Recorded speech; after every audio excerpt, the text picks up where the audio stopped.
Hello, this is Lisa Abbott, and I'm a digital learning specialist here in Fort Worth ISD. And today I'm going to show you how to install the Google Drive File Stream app from the Software Center.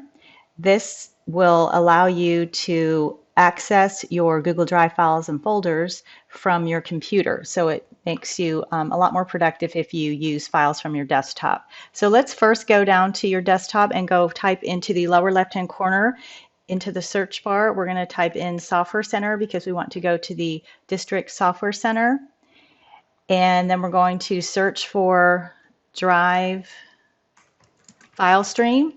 That's the name of the app. And it should come up for you. And I've already installed it, but you will just click on it and install it.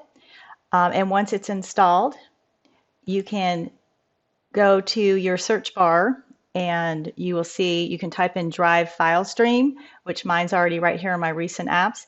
And you can right click it if you want, and you can pin it to your taskbar. So mine is pinned to my taskbar. That's when mine says unpin. And so mine is right here.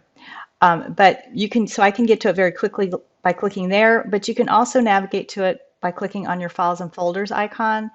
And you can see right here now I have my Google file, my Google Drive right here. It's very accessible to me right here. So if I wanted to copy, let's say this PDF, I can right click on this PDF and say copy. And if I wanted to copy this to my Google Drive, all I got to do is navigate to my Google Drive, and this is it right here.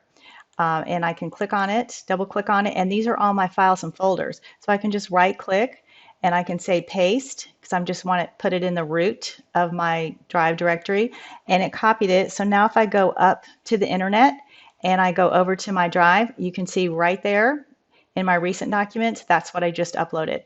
So it's a really quick way for you to copy files and folders and any kind of images to your Google Drive without having to go through the file upload or folder upload procedure.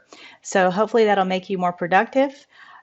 Let me know if you have any questions. You can reach out to me, or if you have a different digital learning specialist, reach out to your digital learning specialist. Thank you.